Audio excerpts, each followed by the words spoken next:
तो दोस्तों आज हम लोग जिस कंपनी की बात करने वाले हैं उसका नाम है बासेफ इंडिया लिमिटेड। कंपनी को BASF भी बोला जाता है। ये स्टॉक अपने लाइफ टाइम हाई पर ट्रेड कर रहा है और इसमें एक शानदार ब्रेकआउट हुआ है और क्या गजब की तेजी देखने को मिल रही है। तो दोस्तों हम इसके चार्ट की कंप्लीट एनालिसिस करने से पहले एक बार पहले चलकर हम इसकी फंडामेंटल एनालिसिस देख लेते हैं। तो कंपनी का नाम है बासेफ इंडिया लिमिटेड। 4,617 रुपए इसका मार्केट प्राइस है और इंट्राडे में इसने 12% से भी ज्यादा की क्लोजिंग दी है। मार्केट कैप 19,998 करोड़, लगभग 20,000 करोड़ की कंपनी है। स्टॉक भी 35 का है और ROC 25% एंड ROE 19% का है, जो कि काफी शानदार है। और पिछले एक साल के हाई लो की बात करें तो 2,416 का लो था और 4,691 का इस कंपनी ने हाई लगाया था। आपको दोस्तों कंपनी के बारे में बता दूं तो ये कंपनी 6 सेगमेंट्स में काम करती है, जिसमें आपका agricultural solutions, materials, industrial solutions, surface technology, nutrition and care and chemicals में ये कंपनी काम करती है। ये बासेफ ग्रुप का ही एक पार्ट है,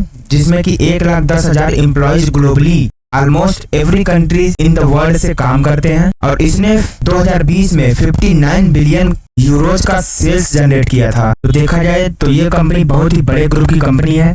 ये दोस्तों पिछले एक साल का इसका चार्ट है, क्या बेहतरीन इसमें तेजी देखने को मिली है। कंपनी की प्रोज एंड कॉन्स की बात करें तो ये कंपनी ऑलमोस्ट डेप्ट फ्री है और इसका जो CAGR है वो पिछले 5 सालों में 79.6% की तेजी से बढ़ा है, यानी कि बहुत ही शानदार रहा है। इसके कॉन्स की बात करें तो ऐसा कुछ है ही नहीं जिसपे बात किया जा सकता है, यानी कि कंपनी में कोई दिक्कत की बात नहीं है। बासेफ इंडिया के पेयर कंपैरिजन की बात करें तो केमिकल इंडस्ट्री में काम करती है, जिसमें आपका पिडिलाइट इंडस्ट्रीज हुआ, Linde India, SRF, Gujarat fluorochemicals, Deepak nitrite, Tata chemicals and BASF India itself. Company के क्वार्टरली रिजल्ट्स की बात करें तो इसका जो सेल्स ग्रोथ है वो मार्च 2021 में 2,806 करोड़ का था, मार्च 2022 में 3,390 करोड़, मार्च 2023 में 3,277 करोड़ और मार्च 2024 में 3,360 करोड़ का था। नेट प्रॉफिट की बात करें तो मार्च 2021 में 56 करोड़ का प्रॉफिट, मार्च 2022 में 150 करोड़, मार्च 2023 में 82 करोड़ और मार्च 2024 में 162 करोड़ का बहुत ही अच्छा मुनाफा देखने को मिला।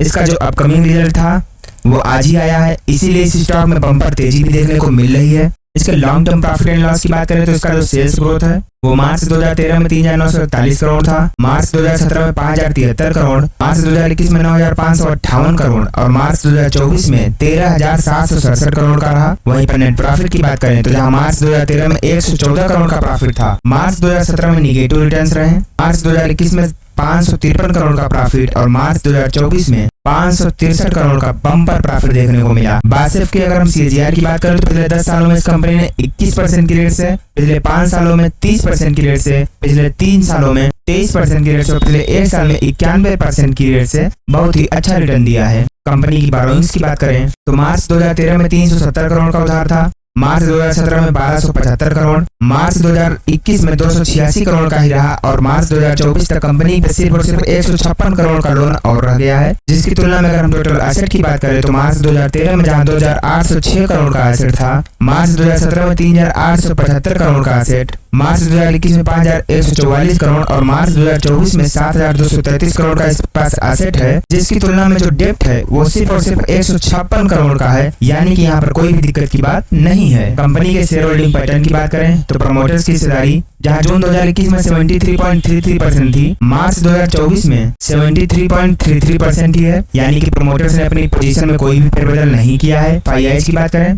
तो 1.97% से 4.12% हुए हैं, DIIs 7.66% से 6.67% एंड पब्लिक की बात करें तो 17% से 15.87% हुए, यानी पब्लिक और भी अपना पोजीशन कम करती जा रही है, जो कि अच्छी बात ही है। बासेफ इंडिया के अगर हम फॉरेंसिक एनालिसिस करते हैं तो इसमें आपको 11 पॉजिटिव संकेत मिलेंगे, 2 न्यूट्रल और 3 नो, जिसमें से आपका लायबिलिटीज जो हुआ तो कंपनी के ऊपर ऐसी कोई भी लायबिलिटीज नहीं है जिससे कि इन्वेस्टर्स को कोई प्रॉब्लम हो। अदर इनकम इनका काफी अच्छा आ रहा है, रिटेल्स की होल्डिंग जो है वो मैनेजेबल है, डेप्रिसिएशन का कोई भी इफेक्ट नहीं पड़ रहा है प्रॉफिट पे, कंपनी के प्रमोटर्स ने कोई भी शेयर प्लेस नहीं किया है, ROE बेहतरीन है, शेयर प्राइस लगातार बढ़ रहा है, वर्किंग कैपिटल अंडर कंट्रोल है, कंपनी का जो डेप्ट है वो ऑलमोस्ट डेप्ट फ्री है, सेल्स ग्रोथ लगातार बढ़ता जा रहा है और ROCE में भी काफी ज्यादा स्ट्रेंथ है। इसके जो न्यूट्रल है वो प्रमोटर्स की होल्डिंग, प्रमोटर्स ने पिछले 90 डेज में कोई भी शेयर बेचा नहीं है, जो कि अच्छी बात है। इसके रेवेन्यू की बात करें तो इसका जो प्रोडक्ट है materials 30%, nutrition and care 23%, industrial solutions 16%, chemicals 12%, agriculture solutions 10.3% and surface technology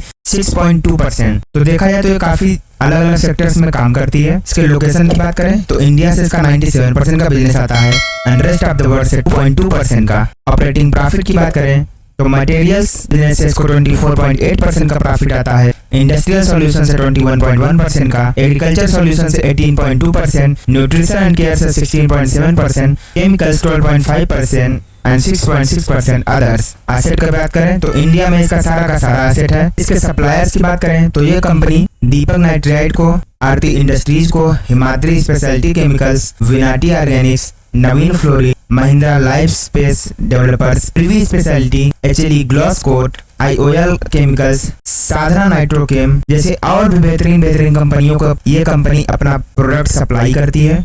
तो दोस्तों हम लोग वापस इसके चार्ट पर आ चुके हैं। आप देखेंगे इस स्टॉक को आप जितना पीछे चले जाएंगे उतना ही बेहतरीन ये आपको चार्ट नजर आएगा। इसमें लगातार एक अच्छी प्राइस एक्शन के साथ लगातार इसमें अच्छी तेजी देखने को मिल रही है। ये स्टॉक जितनी बार ऊपर जाता है थोड़े से करेक्शन के बाद इसमें बम्पर तेजी आती है। इस स्टॉक की यही चाल है। ये स्टॉक 1-2 साल ऊपर रहता है और 1-2 साल नीचे। खैर अभी अपने लाइफ टाइम हाई पर ट्रेड कर रहा है और यहाँ से इसका जो अभी टारगेट देखने को मिल रहा है वो कम से कम 5500 के लेवल का है। बाकी दोस्तों कोई भी इन्वेस्टमेंट करते हैं तो एक बार खुद की एनालिसिस और अपने एडवाइजर की राय लेना जरूरी है, क्योंकि मेरी इसमें कोई भी इन्वेस्टमेंट की राय नहीं है। हाँ कंपनी मुझे अच्छी लगी लेकिन मैं ये बिल्कुल नहीं कह रहा हूँ कि आप भी इसमें इन्वेस्ट कीजिए। क्या पता मैं इन्वेस्टेड हूँ, क्या पता मैंने इन्वेस्ट ना किया हो, लेकिन अगर आपको इन्वेस्टमेंट करना है तो एक बार खुद की एनालिसिस जरूर कीजिएगा और वीडियो को लाइक करके कमेंट में जय श्री राम जरूर लिख दीजिएगा।